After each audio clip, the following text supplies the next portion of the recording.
News. Tirumala శ్రీవారి దర్శనానికి తెలంగాణ ప్రజా ప్రతినిధుల సిఫార్సు లేఖల విషయంలో ఇప్పటివరకు ఎలాంటి నిర్ణయం తీసుకోలేదని టీటీడీ ఈవో శ్యామలరావు తెలిపారు. సోషల్ మీడియాలో వస్తున్న వార్తలు అవాస్తవమని డైలీ యువర్ ఈవో కార్యక్రమంలో వెల్లడించారు. అలానే తెలంగాణ మాజీ మంత్రి శ్రీనివాస్ గౌడ్ చేసిన రాజకీయ వ్యాఖ్యలపై కూడా ఈవో రెస్పాండ్ అయ్యారు. లీగల్ ఒపీనియన్ అడిగామని అది వచ్చిన తర్వాత ఖచ్చితంగా చర్యలు తీసుకోవడం జరుగుతుందన్నారు.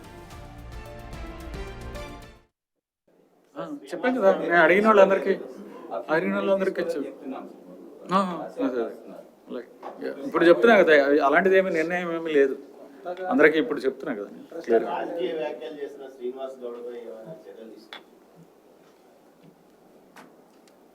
రాజకీయ వ్యాఖ్యలు చేశాడా లేదా అనేది లీగల్ ఒపీనియన్కి పెట్టాము. సో దాన్ని పరిశీలించిన తర్వాత మాత్రమే దాని మీద చర్యలు ఉంటాయి. పరిశీలిస్తున్నారు దాని మీద.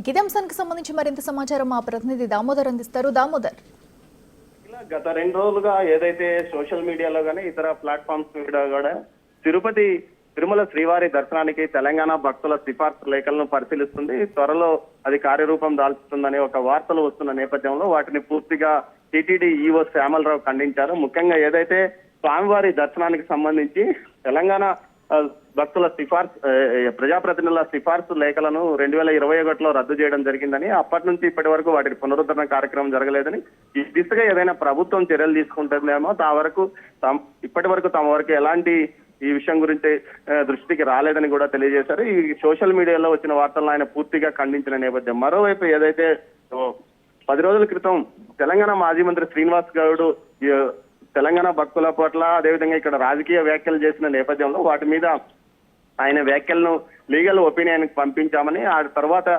ఆయన ఎలాంటి వ్యాఖ్యలు చేశాడన్న విషయం మీద ఒక చర్యలు తీసుకునే అవకాశం ఉందని కూడా చెప్పారు. మొత్తం మీద అయితే గత వారం రోజులుగా ఏదైతే తెలంగాణ భక్తుల విషయం మీద, తెలంగాణ ప్రజాప్రతినిధుల సిఫార్సు లేఖల మీద పెద్ద ఎత్తున ట్రోల్ అవుతున్న నేపథ్యంలో వాటిని పూర్తిగా ఖండించారు. దీంతో పాటు ముఖ్యంగా వైకుంఠ ఏకాదశికి ఎలాంటి ఏర్పాట్లు చేస్తున్నామన్న విషయాన్ని టీటీడీ ఈవో శ్యామలరావు తెలియజేశారు. మొత్తం మీద అయితే ఇప్పటి వరకు వైకుంఠ ఏకాదశికి సంబంధించి ప్రత్యేక ప్రవేశ దర్శనం టికెట్లను పూర్తిగా ఆన్లైన్ లో 23వ తేదీ ఇవ్వడం జరిగిందని, అదేవిధంగా శ్రీవారి దర్శనానికి అయితే ఫ్లాట్ ఏదైతే టైం స్లాట్ టోకన్స్ తిరుపతిలోనూ అదేవిధంగా తిరుమలలోనే ఇస్తామని, వాటిని ఆ ఫ్లాట్ ఉన్న వారిని తిరుమలకి రావాలంటూ కూడా ఆయన కోరిన పరిస్థితి కనిపిస్తుంది.